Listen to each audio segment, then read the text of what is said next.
All right. Good evening, good afternoon, and good morning, whichever time zone you're listening in.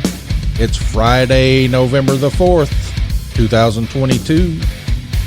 We are your hosts, Jason Scott, David Reagan. Welcome to Paranormal 411. And if you're looking to find us, you can do that on paranormal411.org, Paranormal 411 on Facebook, YouTube, and Twitter. We're also on all your favorite podcast platforms. Just search Paranormal 411.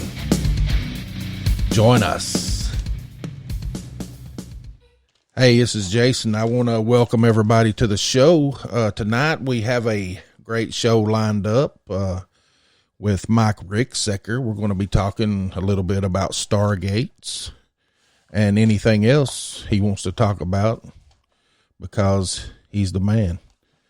But first, before we do that, we need to go to a quick little commercial break. And when we come back, we will be with Mike and David.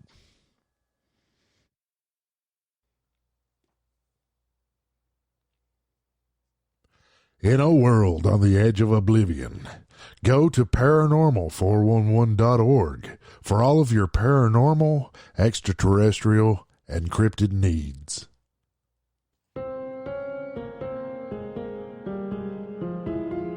Thanks for listening to the show. You can find us on Facebook and Twitter at Paranormal411. Join us on the website at paranormal411.org. It's free to sign up and become a member. All of our upcoming shows are on the guest and events page. You can also listen to past shows on the website as well. And if you like the show and want to support us, you can do that by becoming a premium member for only $2 a month. Thanks for listening to Paranormal 411. Join us.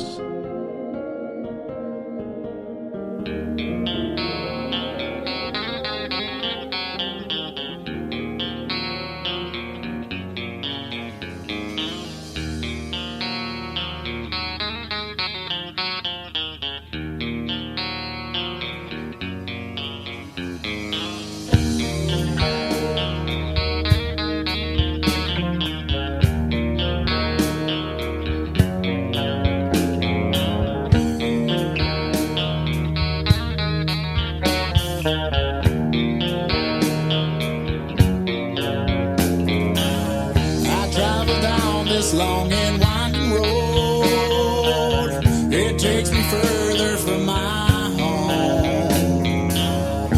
Where it leads me, I may never know. My only purpose is to roam, never knowing what the day may bring. Less traveled is the road I'm on. Maybe one day I will change my ways. Till then they call me vagabond.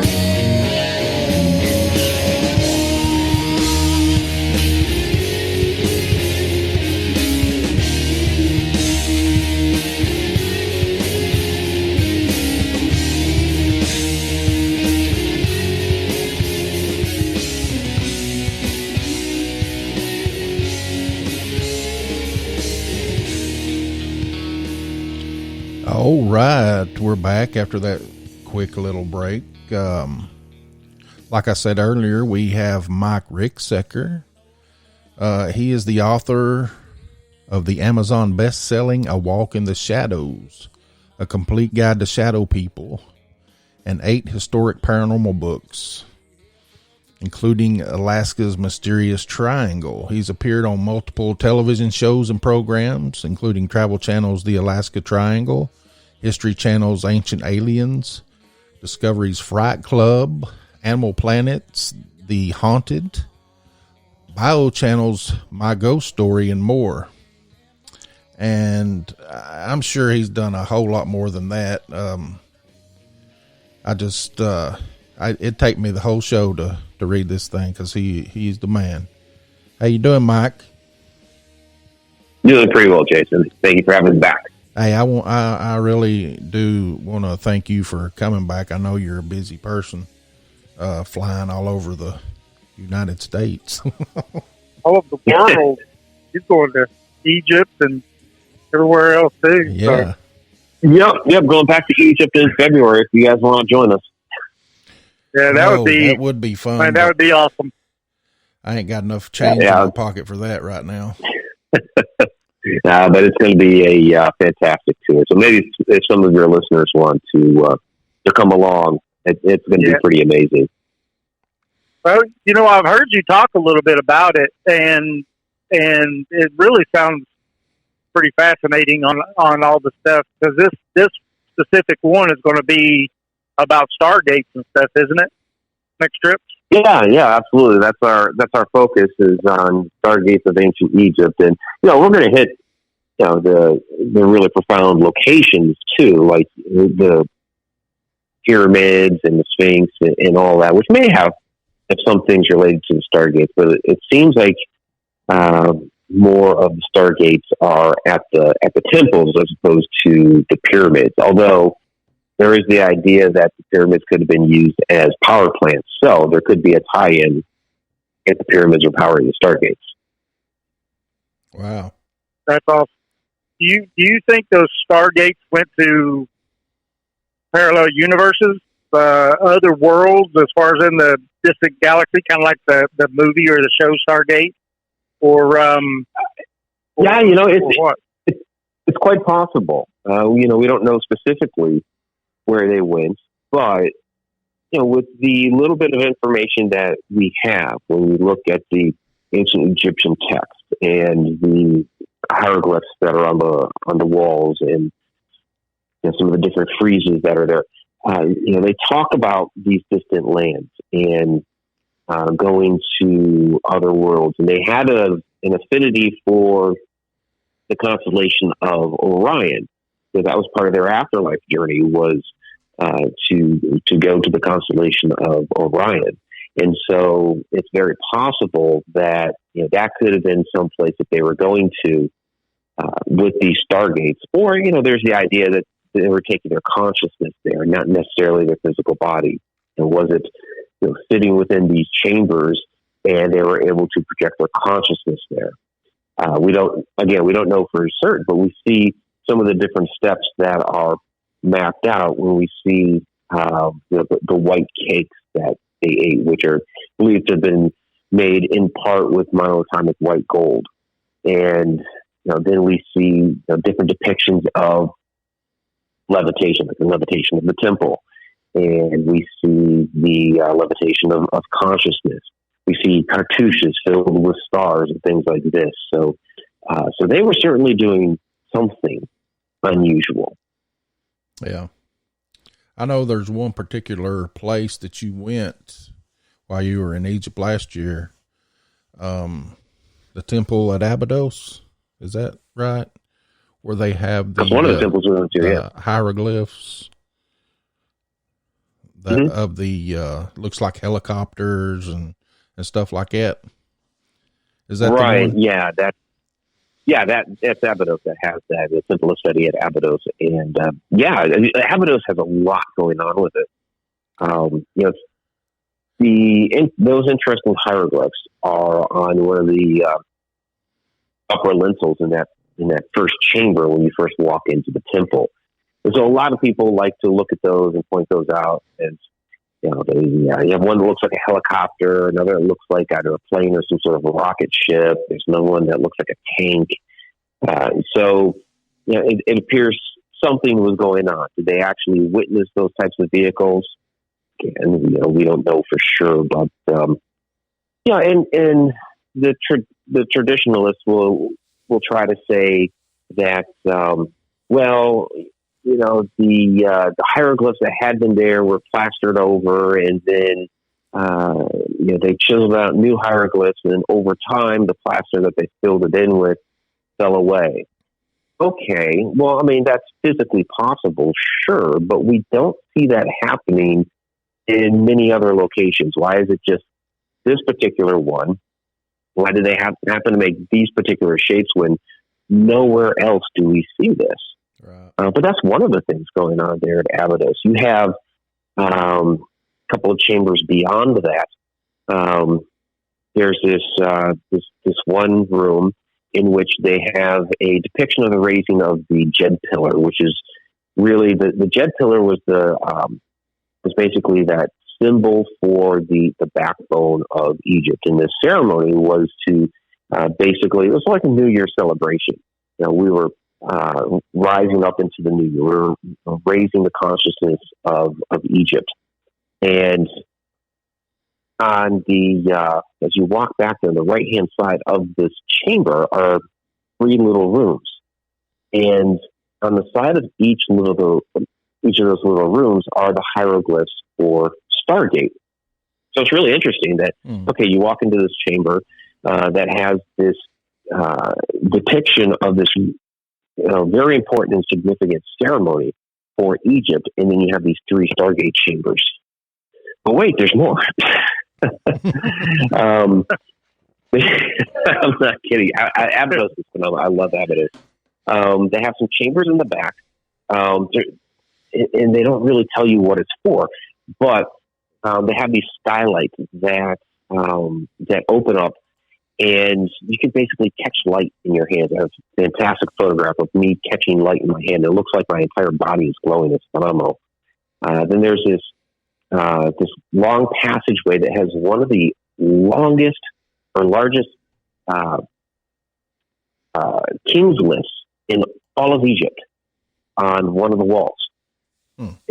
Technically it's on both walls, but on the one has a king's list that is widely accepted by the mainstream archaeologists that this is a true record.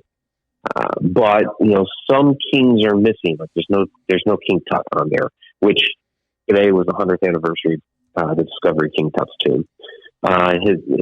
His father Akhenaten is not on there, and a couple of others. They're completely missing. So it kind of tells you that they kind of picked and chose who ended up on these kings lists. On the opposite wall is another king's list from the time of Zep-Tepi, which is really the origin of ancient Egypt, their distant past. And like we have in our I shouldn't say we, but with the Christian traditions, you look in the Old Testament, and you have these different people that lived for 800-900 years. Egypt has the same thing, and it's on that opposite wall where they have all these other kings that are listed from this beginning time that lived for these very, very long periods of time. And that's where the mainstream says, well, no, that other wall over there, that's just the fantasy, that's just the myth. So I find it, they're kind of picking and choosing what's true and what's myth. You can't do that. It's kind of funny that you say that, though, because if you look at the Christian religion, they believe the further back you go, the longer a lot of those people live, right? Methuselah, 900 and something years, and the further back you go, the longer these people live. But yet they refuse to say that some of these kings ruled that long. Yeah, there is definitely something that happened back then that allowed people to live for these longer periods of time. And you see it in multiple cultures. You see it like in the ancient Sumer culture. The same thing with their kings list, like Gilgamesh and guys like that, where they lived for centuries. They lived a very, very long time. So, and just to finish up on Abydos, one last thought there. Back behind the Temple of Seti, you have another structure that is set in the ground about 40 feet lower than the Temple of Seti that has no hieroglyphs on it, very, very large blocks. It's called the Osirion. And it has puzzled people for years as to what exactly it was. Some have tried to say, well, some sort of, ancient well or, something like that. Basically, to me, it looks like another sort of temple. Now, what's interesting about this, again, it has no hieroglyphs. And when we look at the more ancient structures in Egypt, the pre-dynastics, they have no hieroglyphs. They didn't have that written language yet. So to me, the Osirion dates back to that period of time. This is something that predated the Temple of Seti. And that makes sense because we see throughout all of our ancient cultures where they recognize these different ancient sites of power, that there was already a civilization that was here that deemed this site holy. It had power. We're going to build our thing on top of it too, because this is a holy place. And so that's what I believe this is. Interesting is there's one single pillar within the Osirion, and on the back side of it, somebody has carved in there the flower of life, which, sure, it's an old symbol, but it's not supposed to be thousands and thousands of years old like the Osirion, but yet there it is on this block. The only piece of writing that's on the entire structure. It's not hieroglyphs. Flower of life. Wow. That's fascinating. Yeah, is that Egyptian? Was it, is that one of their symbols, or? This is something that we see, like, I'm trying to remember the exact origins. We've seen it come out of ancient Greece. We've seen it in some of Da Vinci's works. It's those interlooping arcs. Trying to remember the exact origin, or what they claimed it to be the origin. But yeah, it comes out of the Mediterranean basin there, but not as far back as what the Temple of Abydos or the Temple of Seti Abydos in the Osirion are supposed to go. Yeah. So in the Temple of Abydos, when you was talking earlier about the symbols with the it looked like a pretty modern, almost like a fighter, helicopter there. Do you think that they're getting glimpses? Kind of broke up there. I lost you. Still there? Yeah, we may have lost him. Okay. I think Well, I think I know where he's going with the question. And, are they getting glimpses? And they could have. They were experimenting with altered states of consciousness. And, that could be what the Stargates were, entering different altered states of consciousness and projecting their consciousness to, other dimensions and other worlds, if not physically, at least the consciousness. And so it could be, when we talk about interdimensional travel, it's not just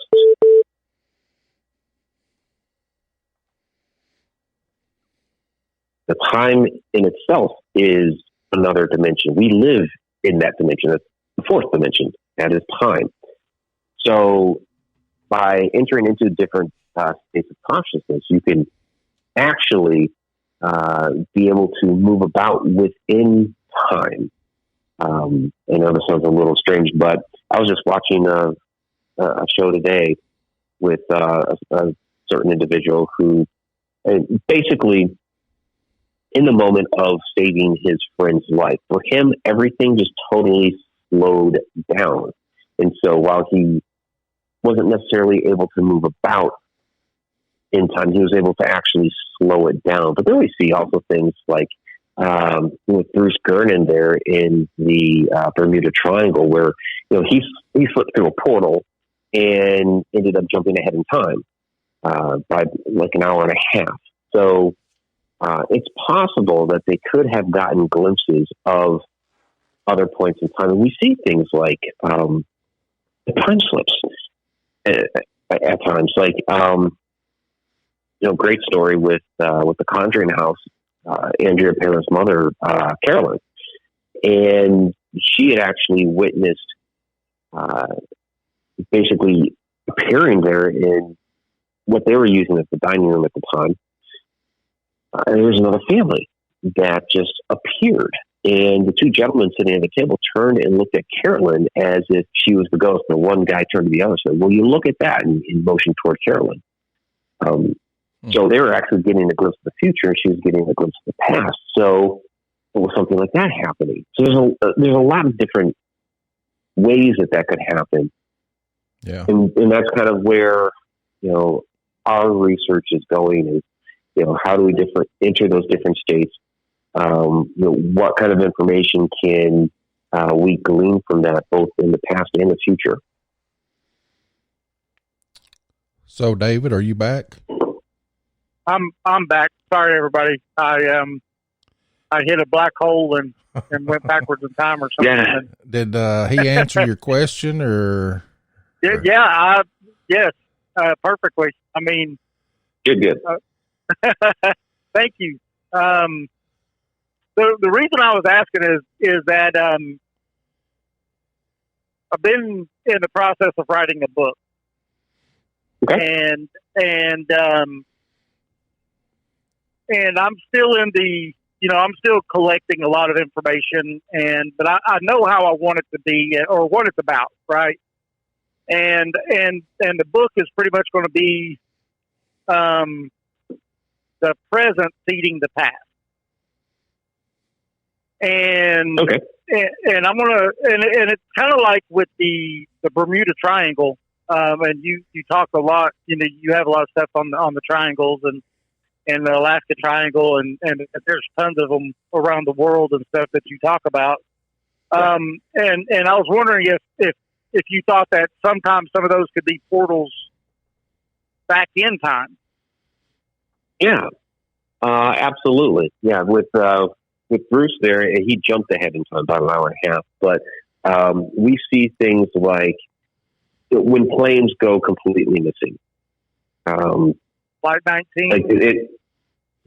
Like Flight 19.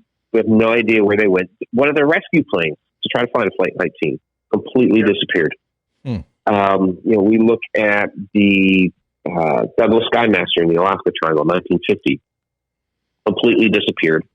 You had another plane that went down a couple of weeks later around the same area that the Skymaster went missing, smaller. They found that right away.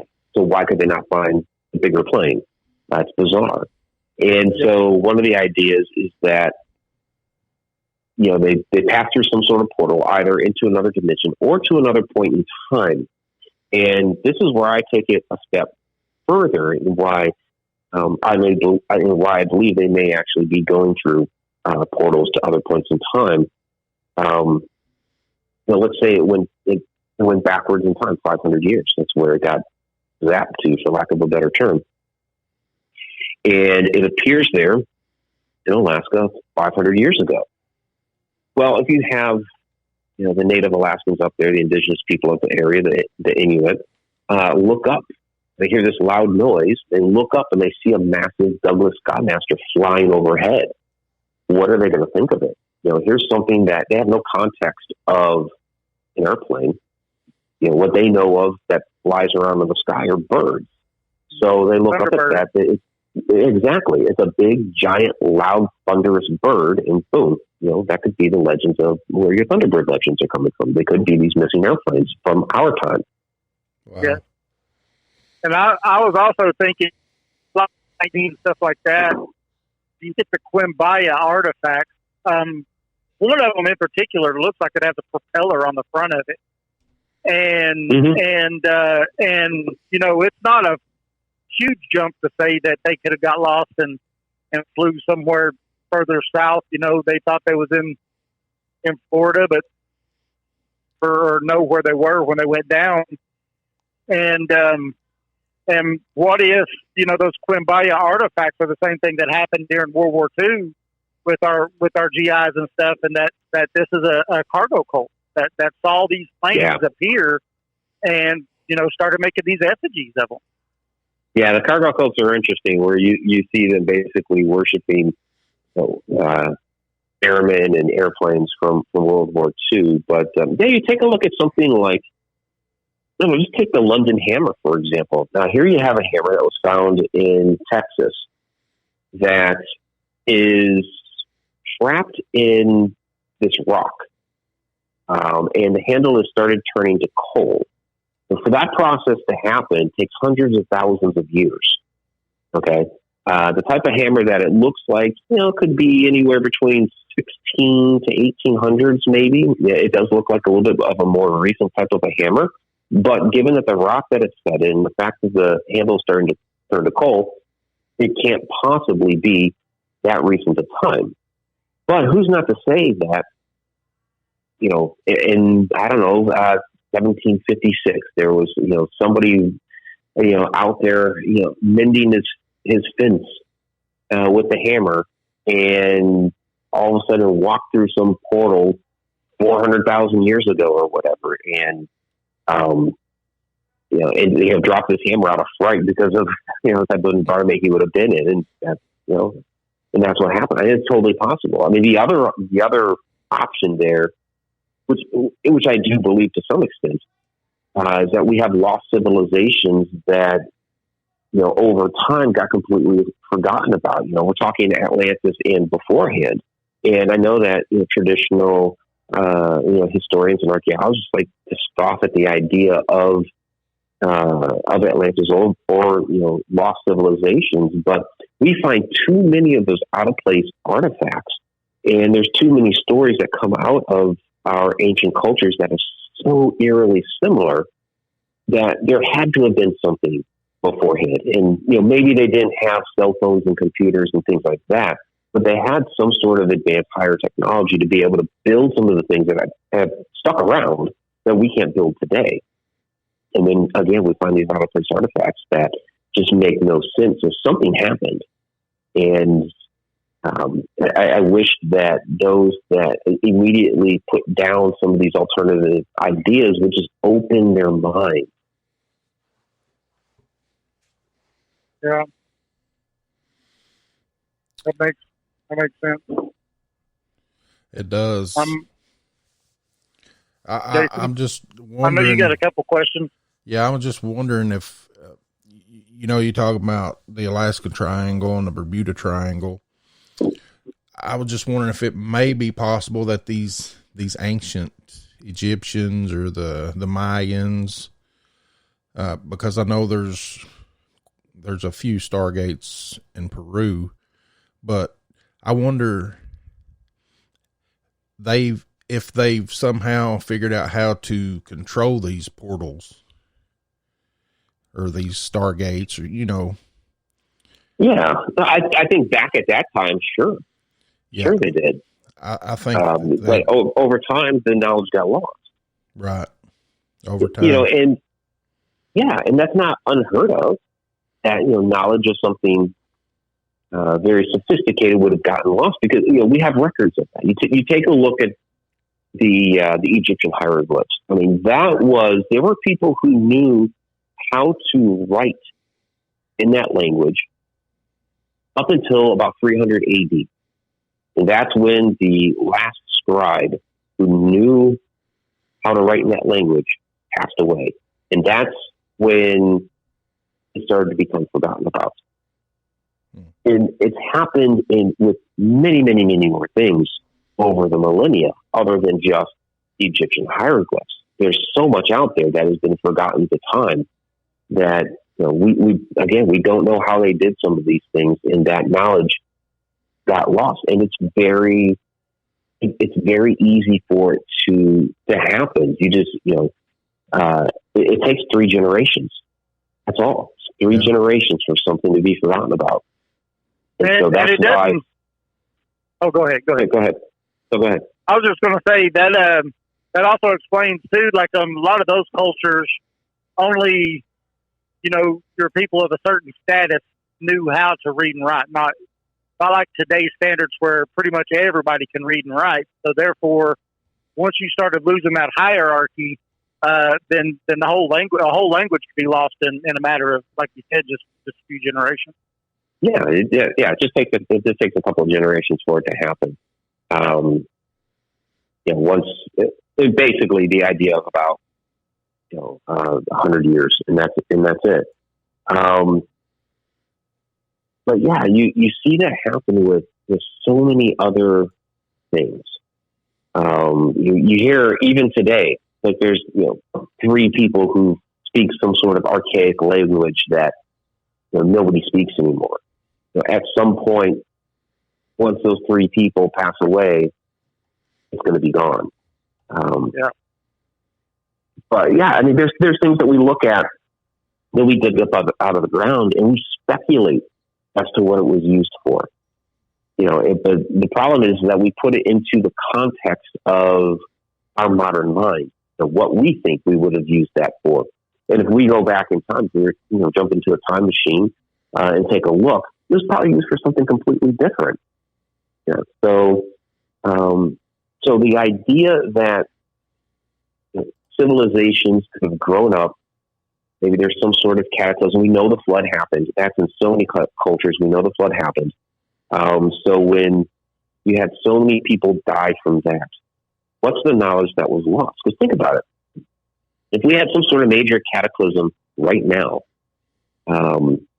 where maybe it's a global flood, maybe it's a meteor, massive EMP that wipes out all electrons, whatever, and you have mass amounts of people that die. I mean, first of all, think of who's going to survive. If all of a sudden we were thrown back into the Stone Age for whatever the cataclysm is, who's actually going to survive that? It's the people that know how to work the land, that know how to grow things, that know how to hunt, all of those sorts of things. People that know how to survive. What's going to get lost in that process are people who know how to write computer code. There's going to be no use for that. People who know how to build computers, and people who know how to operate a lot of your different electronics in heavy machinery right now. If you're totally cut off from electricity and technology and all that, and we have to go back into survival mode, all that knowledge is going to be lost. You might have a couple people that are able to survive that try to pass down that knowledge. And at that point, give it a couple generations, it becomes myth. It becomes a story of, well, there was a time where we had these devices that could sit in your hand and you could explore the world just from something in your hand. That over time becomes magic and myth. And so I believe that's what has happened in our ancient history. It might not have been computers and cell phones, but other things, other higher types of civilizations, that some cataclysm happened, the technology got lost, and the survivors didn't know how to create the higher technology, could only take with them the stories of it. It passed into lore. Yeah. Yeah, to me, that makes sense because, we pretty much know when it happened here in the Americas. That was pretty much the extinction of all the mega flora and fauna off the Americas. And that was about the same time that the Clovis people disappeared too. Right. Yeah. Yeah. Whether you believe in, and it almost doesn't matter which theory you believe in, whether it's the comet impact theory or the solar flare theory. Either one, the same thing happened. The result is the same. Yeah. Exactly. Yeah. We know what happens with Stargates and solar flares, don't we? Because I'm a big fan of the show. You time travel. Yeah, Stargate, SG-1 and all those. It is my favorite show, by the way. So I'm pretty interested in all this. And it's not far off from what you're saying to a certain extent. You got Abydos. Sorry, you broke up a little bit there. But. Sorry. All right.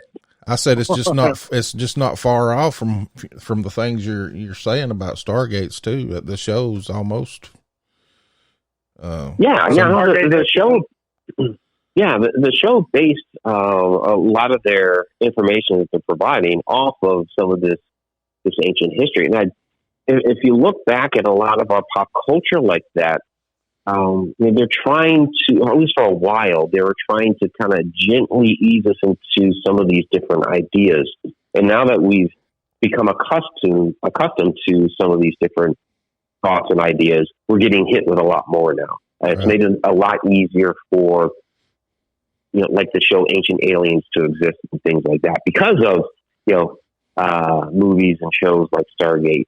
It's been more palpable for people to accept, and even if you watch that show, most of it is about ancient history, and then they throw in the extraterrestrial slant on it, but most of it's about ancient history, which is fascinating. It's just an alternative way to look at it.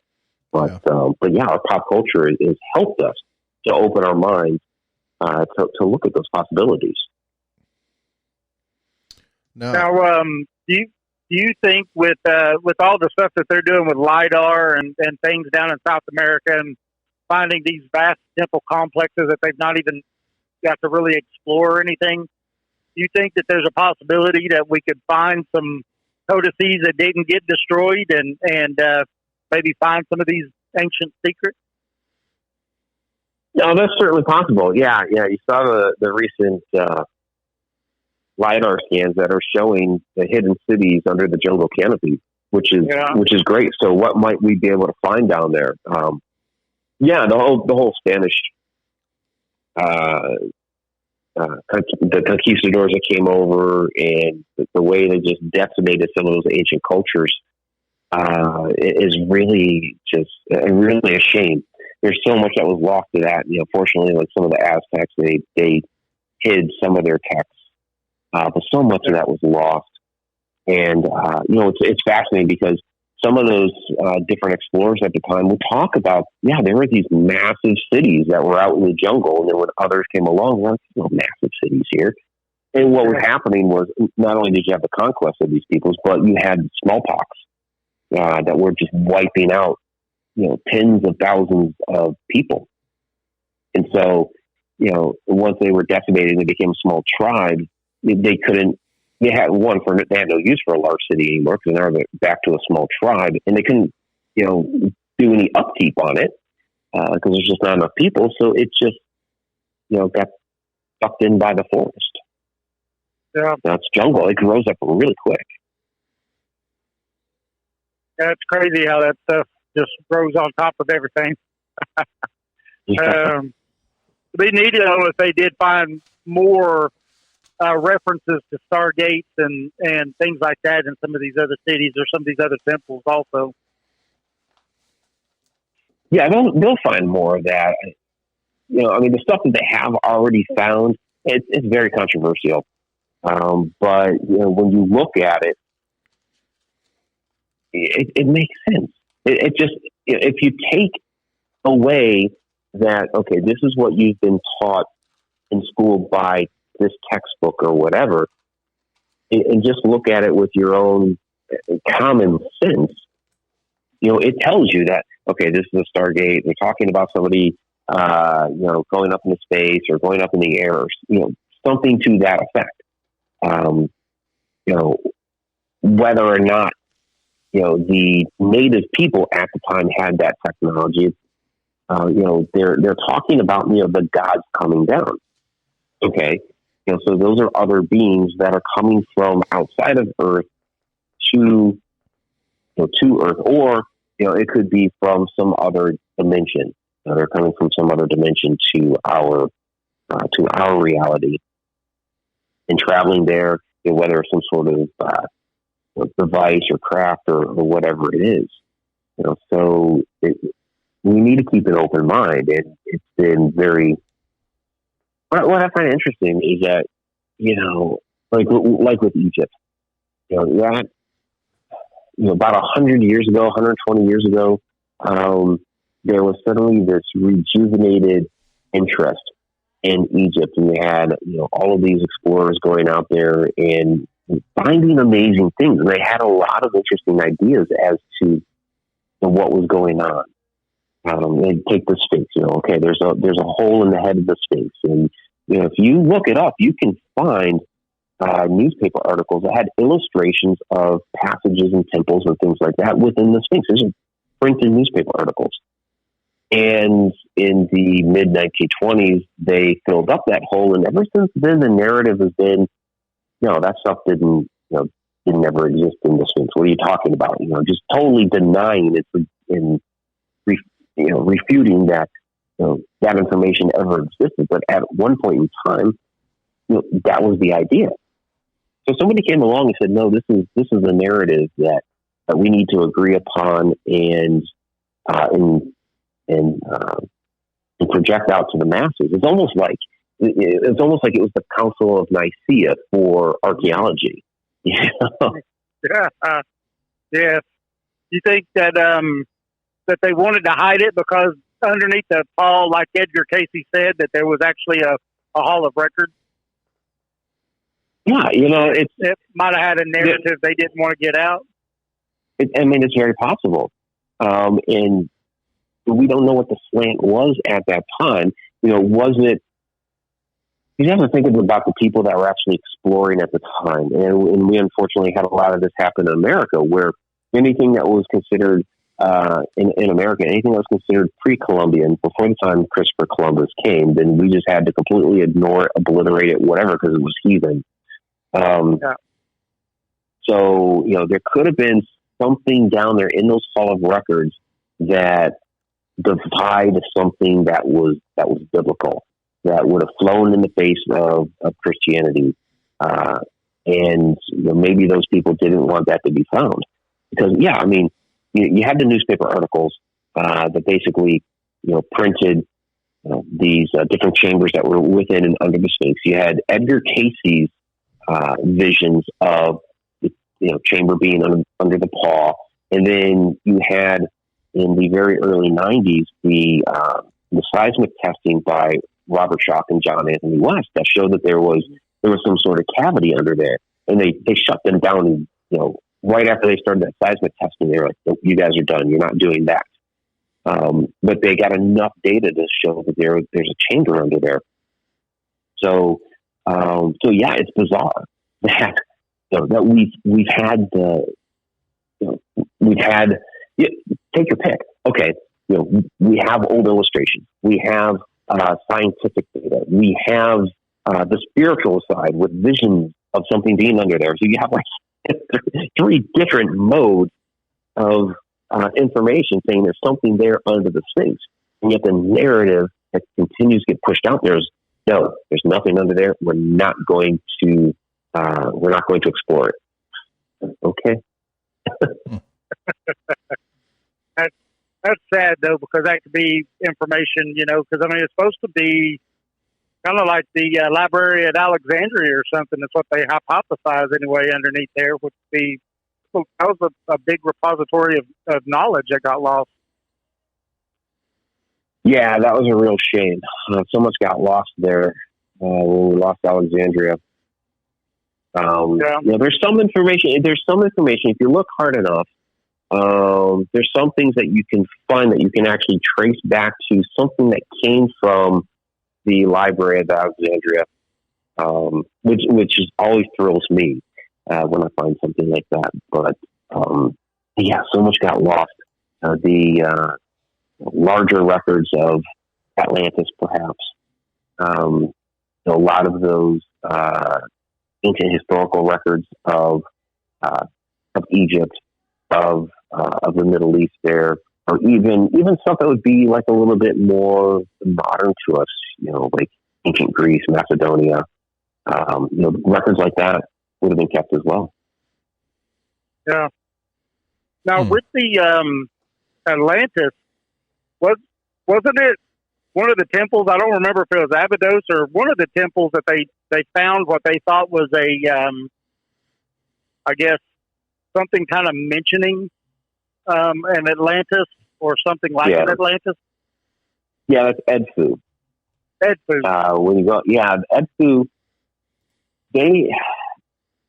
The Egyptians of that time, so these would have been dynastic Egyptians, were smart enough to know that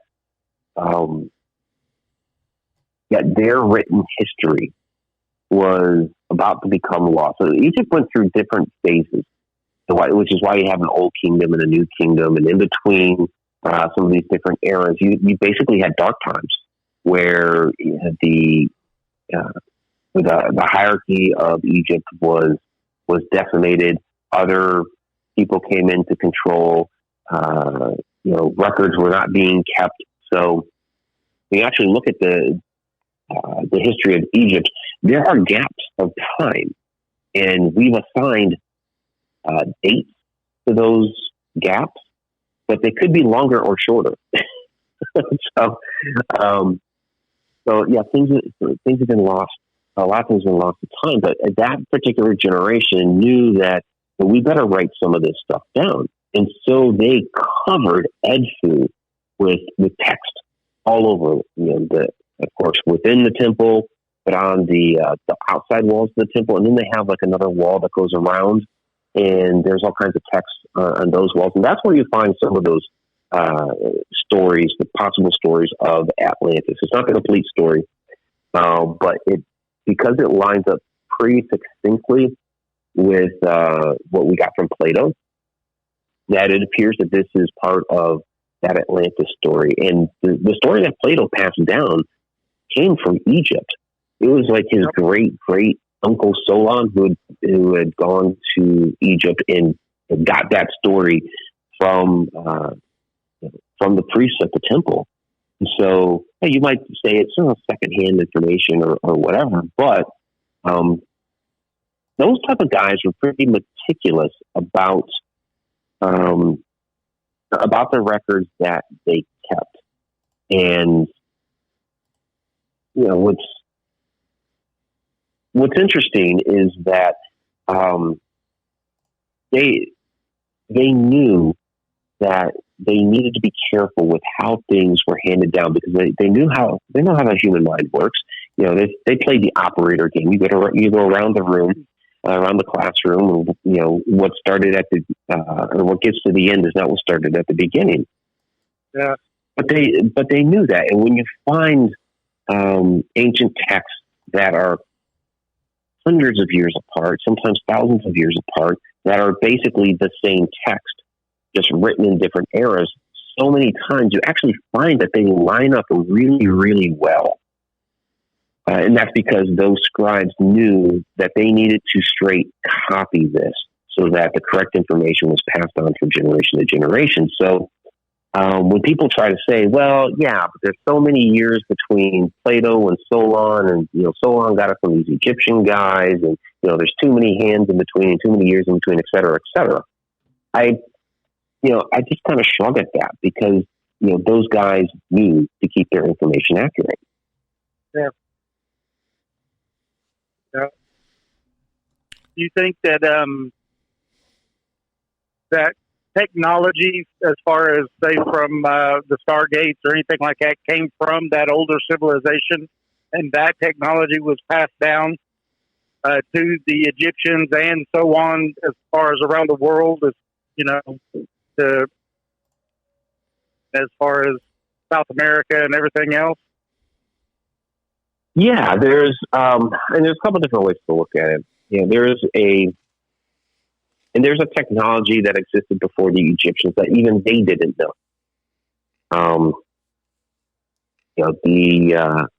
The way like the Sphinx in the Valley Temple and things like that, the way that those things were built. There's a lot of, if you actually listen to the Egyptian people and their traditions, and even like the Inca, and you actually listen to the people themselves, not the academics that come in and say, well, no, this is what happened. When you actually listen to the people themselves, you hear this recurring theme across the globe that, and you would think that somebody would want to brag about this. They'll say, our ancestors didn't build this. They found it. There was another civilization that was there before us that had that technology that built it. Our ancestors found it. They came across those sites, and we built our things on top of it. You think about it, like Machu Picchu.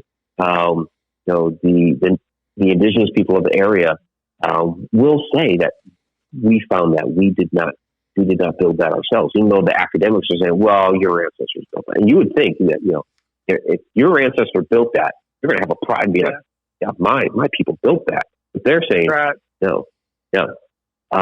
When it comes to the Stargate technology, it kind of almost, I believe the dynastic Egyptians had that to a point. And again, they went through so many different phases that at some point that knowledge got lost. But if you look at something like Hatshepsut's temple, the whole way that is designed, again, this is another location that has Stargate written all over it. You have a pyramid off to the side of it. And if you believe in the whole power plant theory, you would have the pyramid. It's no longer there. It's basically the little base of a pyramid now. You would have the pyramid powering this area. You have on the staircase on either side of it, the way it's carved now is as two falcons for horse.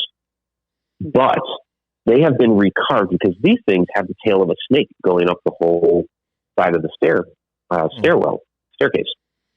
So, and we've seen in many, many times throughout Egypt things being recarved. So the idea is that these were recarved from snakes, possibly cobras. There's no way to know. But the falcons recarved from snakes that were along the side of there. And as you go up the staircase, you pass through these different doorways into different, you have a courtyard, pass through another doorway into a chamber, and then you have another doorway that goes into the Holy of Holies, which you can't get into the Holy of Holies unless you get there early and float some of those guys some money. But on the sides of those doorways, as you continue to pass inside, on the sides of the doors are the symbols for Stargate, Great Stargate. And then when you get back into the Holy of Holies, once you crease some palms, there is a massive cartouche back there filled with stars. So this was the Stargate. So you have all this fantastic symbolism. The thing with the snakes is, snakes were used to symbolize energy. So if you can just imagine, you have this pyramid that's charging up the whole area, giving the power. You have the snakes with the energy, and then all the way back into the Holy of Holies. This is the designated Stargate. So, and that was dynastic Egypt at some point. So they had that knowledge for a time. When it got lost, it's hard to say. Of course, at some point it did. Wow. For me, it's, I want to say that, like you said, it's hard to tell when that knowledge got lost, but it's a shame that whatever caused that knowledge to go, it's a shame that we no longer have whatever it is that they had at that point. I think that, it might still be there because there's a place out there by Dasher, which is where the bent pyramid and the red pyramid are. There's that's what there's an Egyptian. There's an Egyptian military base off to the side there. That part of that installation has some old ruins. Basically, it's the base of a pyramid and some of the chambers that had been under there. And there were some other structures around that area that it's hard to know specifically what is there because the government now controls it. But there are stories that come out of that location. They refer to it as Egypt's Area 51. There are stories that come out of that area that talk about a working Stargate. And the way this one functions, they describe it as it's really like a hole in the floor. It's circular, just like this hole in the floor. And what's described is within it, instead of, like the movie Stargate, it's showing water. Instead of water, this is what's been described as an aurora borealis. So they think of like very colorful energy and lights and that sort of thing. And that's supposed to be the Stargate. Doesn't tell you where it goes or anything like that. And I will admit this is secondhand information that's been passed down to me from others. So I didn't talk to anybody specifically that worked within there. This information has come down from a couple of different people. So that's one thing I definitely want to follow up on when we go back out to Egypt in February. Yeah, because would you think that maybe that aurora borealis kind of look to that would maybe be a singularity? It's possible. Again, we don't know specifically how it functions. Right. Albert Einstein and Nathan Rosen had, their ideas. Okay, if you could bend space and time, but then that's the question. How do you bend space and time, be able to create that wormhole to link those 2 points together? I don't know. Right. Right. That's the big question. How do we do that? And then be able to get a specific place or it may be or time. Maybe built on a specific point on this planet that it happens. Because a wormhole can form naturally, I think, right? Well, yeah, and actually we have NASA has admitted that outside Earth is what they call a portal. They also refer to it as an X-point. And basically, this is where the solar wind meets with the Earth's magnetic shield, and there's a portal there that opens and closes, and the amount of time that it opens and closes is variant.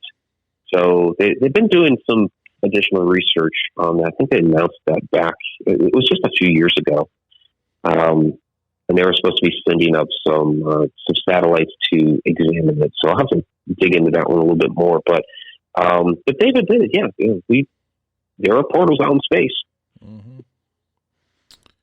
I know that in the ones in Peru, all those supposed Stargates, the doors that they've built all over Peru, I think they're in you broke up again there. Sorry. Jason, you're breaking up, buddy. Wonder why I'm breaking up and y'all ain't. That don't make no sense. But I'm talking about over in Peru, if you can hear me now, where the doors that they've built are built on these grid lines. Mm-hmm. And I was just wondering if that's just points that they've figured out, hey, this is where a portal opens. Yeah, if you're looking over there around Lake Titicaca, you have a couple of those doors over there. One's in Peru, one's in Bolivia. You have the two countries on the other side, or on either side. And that's fascinating because the one they've talked about on the Peru side, that they've actually seen people pass through there. I know that's the indigenous legends. They've actually seen people go through there. Like, when the Spanish were coming through, and the natives are basically having to flee and run for their lives. There's a story that talks about the last king was actually able to use that Stargate and pass through before it closed up, as they're being chased around the continent. Mm. So, and it looks just like a door. Looks perfectly like a door. Is that the one that's got that looks like a door inside of like the side of a mountain, and then it's got that round inside of a mountain inside of it? Yep. I think where that medallion or something would fit that they've been looking for forever. That golden disc. Circular disc. Yeah. Hello. He kind of broke up there again on me. But I think he was saying, is that the one? I think it is, Jason, the one where they've been looking for the circular disc that supposedly sits on the inside of that door. Yeah. Oh, okay. Because it has a little notch in there. So Yeah, yeah, and that could be right. a key of sorts, maybe. Something to actually activate it. Well, and what could have happened is that last king went through there, and if he had the key, he might have taken the key with him. Yeah. That'd be smart. You sure as heck wouldn't want to follow. Right? Yeah, yeah. You have these Europeans that are chasing them down and killing them, so you probably would not want to leave the key with them. Right. And Lake Titicaca is also the same place where they found that bowl with the Egyptian hieroglyphs and Yes. stuff like that on it, isn't it? Yeah, it was the Sumerian cuneiform. Yeah, Yeah. which is really interesting. What in the world is cuneiform doing out there? So yeah, you had this. You had cultures, and again, traditionalists try to say, well, these people were connected. There was no way for them to do this, that, or the other thing. But yet, you find these very out of place artifacts like that. Like there should be no way that there would be something with cuneiform text in that part of the world at that time. But yet there it is. And you see other things like symbolism with like the bags or the different anthropomorphic characters holding the whatchamacallit, the pine cones and things like that. That they shouldn't have that precise and exact symbolism. They do. It's there. So there was a connection there. Yeah, I was, you talk about traditionalists, and, they even want to say that that there really wasn't a lot of trade between the South American natives and the North American natives. And, but I'm sure you're familiar with about 10 years ago or so, they found up in Brasstown Bald up in Georgia a whole settlement inside of a mountain inside of the mountain there that looked exactly like a Mayan settlement. It's actually built with rocks and everything like that. It's got where they're pulling water from top of the mountain down into a central location in the village and all of that, where they finally opened it up to the public, if I'm not mistaken, a couple of years ago. But they found some pretty up in that area. They found some pretty awesome things as far as that goes. Like they have found some iconography that was on these brass plates or copper plates that you only seen on some temples in Mexico. Right. And yet they want to say that these two cultures never existed, or never interacted with each other. And I it's think kind of bizarre. Because basically what they do is, okay, we make a discovery, and they try to fit it in with their current story. Yeah. And if it doesn't fit the story so well, then they come up with an excuse as to why it might not fit the story so well, rather than just embracing there's something new here. That's freaking cool. No, if they want to jam it into their story. Say, okay, we're going to stick the round peg into a square hole or whatever, a square peg into a round hole, whichever way it goes. So that's just always bizarre to me, because to me, when you discover something like that changes the story or makes it so that we've truly discovered something new, that's awesome. That should be what we're trying to find. What's the new stuff? Yeah. Yes. Yeah, we're, they're too busy trying to think of, that the Americas hasn't been settled as long and things like that. But I know, just the Cherokee Indians in North Carolina there, which they're native to the North Carolina, Georgia, East Tennessee area and all up and through there. But, in their oral traditions, they've been on their lands for over 10,000 years. Yeah. And archaeologists and stuff like that will argue and say that, no nobody has been on these lands that long, you know? Yeah, because their story was that they came down from the Bering Land Bridge, which there were people that crossed that, yes. Yeah. They came down from the Bering Land Bridge, and because of the ice sheets that were in the way, they couldn't possibly make it down this far. Okay, yeah. Fine. So those people that came across the Bering Land Bridge couldn't, but that doesn't mean other people didn't. And, there were some sites that came out of South America where they're going back as far as 40,000 years ago, which of course totally flies in the face of anything with the ice sheets, because that would have been like 15,000 years ago. And then the one that really threw them off was it was around the San Diego area a few years back here, where they found, along with mastodon bones, they found human activity there because somebody hunted mastodon bones, and that dated back 120,000 years.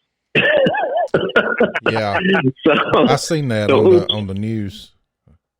Yeah, wow. Yeah, stuff like that to me is just awesome. That means what that does is that there's more for us to explore and find and discover. It's that this is the way these guys should be looking at it. Is that okay?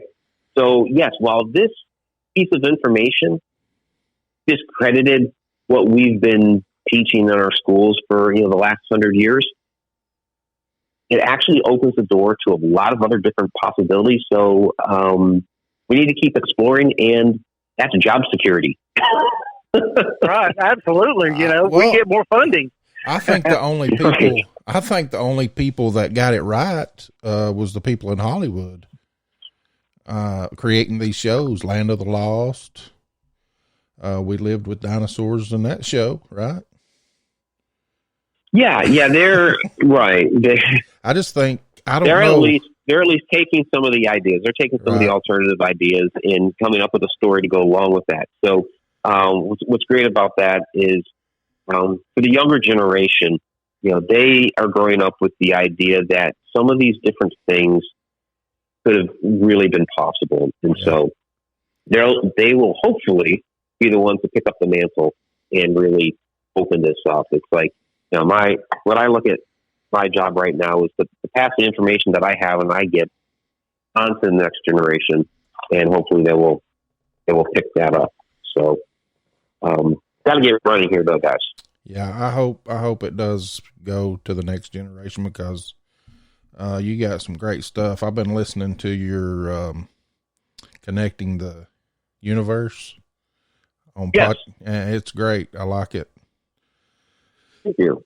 I appreciate that. Yeah, that's the podcast, and then the learning platform is connecttheuniverseportal.com. Yeah, I'm close to signing up so I can watch the videos and stuff.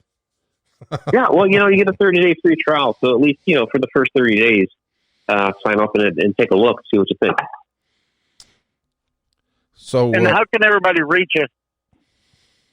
Get a hold of you? Yeah. You can find me MikeRicksecker.com, and and then the learning platform is connecttheuniverseportal.com. Awesome, Mike. Again, I want to thank you for coming on, and thank you for spending this time with us. And now you do have the Egyptian trip coming, and I tell you, I definitely wish I could go, but that is when exactly again? April? Yeah, that's in February. Yeah, February 7th and 19th. It's actually, comparing to other Egypt trips, I know it's still pricey, but comparing to other Egypt trips, it's actually a pretty reasonable price, because we see a lot of these that go, $6,000, $8,000, $10,000. Ours is $4,500. It's really reasonable for Egypt. Oh, that's not bad and that's 2 weeks, right? It's 12, 13 days. So yeah, almost 2 weeks.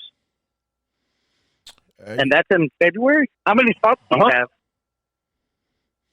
We have several spots still open. Yeah, I mean, we're looking. Mohammed has to get me the new numbers, but we're looking to take up to about 30, and we still have some spots left open. So, yep. So you're actually leading the tour, right? Mm-hmm. Yeah, it's myself and Mohammed Ibrahim. Yeah.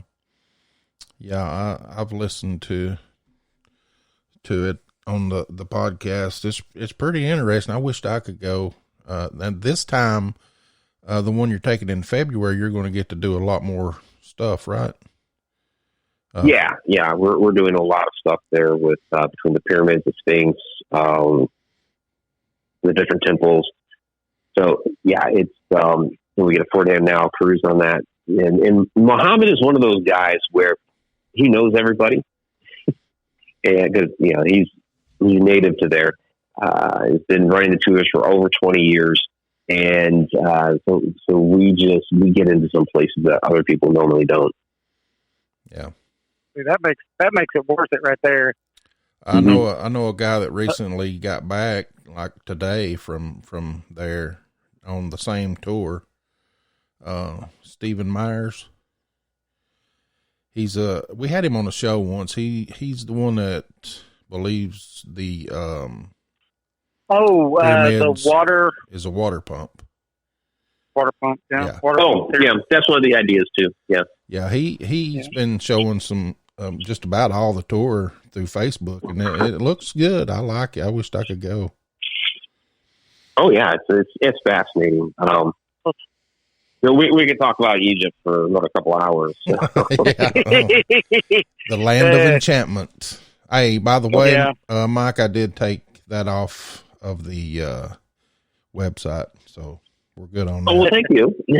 Appreciate that. I'm sorry about that. All right, it happens. But I want to thank you for coming on the show, though, and I know, like I said before, I know you're busy, but you're very interesting too. Sure, absolutely. Well, thank you guys for having me back. I really appreciate it. Hey, no problem. Yes, hope you can come back again. Yeah, certainly. Maybe next year after that was a good conversation. Yeah, after your next tour, you can. Yeah, we can recap the tour. Certainly, that'd be awesome. Recap the tour, and after you told me about how much it was, I'm going to talk to the wife and see if maybe we could find it. There you go. Come on along. We'd love to have you. That'd be fun. Yeah. I don't that would be fly, fun. So Jason's afraid to fly. So anyway, thanks Thank you, again, Mike. and we'll see you next time. All right, you guys have a good night. All right. Yes, sir. You too. Have a good weekend. Right.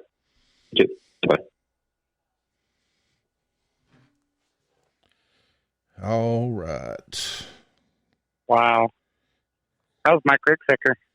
That was awesome. Let's see what we got here. That was a good show. So, David, you gonna go to Egypt on me? I don't know. I mean, $4,500. I told you that's what it was, and you said no. It's 9,000. Wow.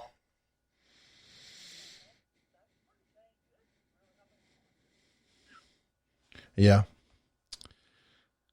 So, I guess we're going to get off of here. That was Mike Ricksecker, by the way, and you can catch the podcast on Spreaker, on Podbean, on just about any podcast platform if you just caught a little bit of it. And you got anything, David? I want to thank Jeff Reagan and the band Catalyst for allowing us to play their music. And also want to tell everybody to check out Mike Ricksecker's book. He's got tons of them. Yeah, he's got tons of them about the Alaska Triangle and shadow people are, if you're interested in that, he's got an awesome book called Walk in the Shadows. And last time he was on, that's what we talked about. And definitely look him up. He's a prolific author and has tons of work out there. And so look his books up. They are really fascinating. All right.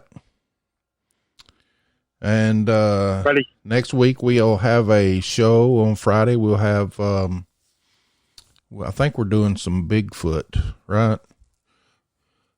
Mid Don't we have Florida. someone on? Yeah, on the 11th. Yeah. Mid Florida That's gonna be Bigfoot good. research. Yeah. 8:00 on Friday. So, until then, we'll see you later. Have a good night.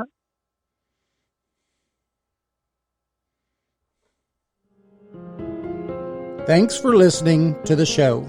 You can find us on Facebook and Twitter at Paranormal411. Join us on the website at paranormal411.org. It's free to sign up and become a member. All of our upcoming shows are on the guest and events page. You can also listen to past shows on the website as well. And if you like the show and want to support us, you can do that by becoming a premium member for only $2 a month. Thanks for listening to Paranormal 411. Join us.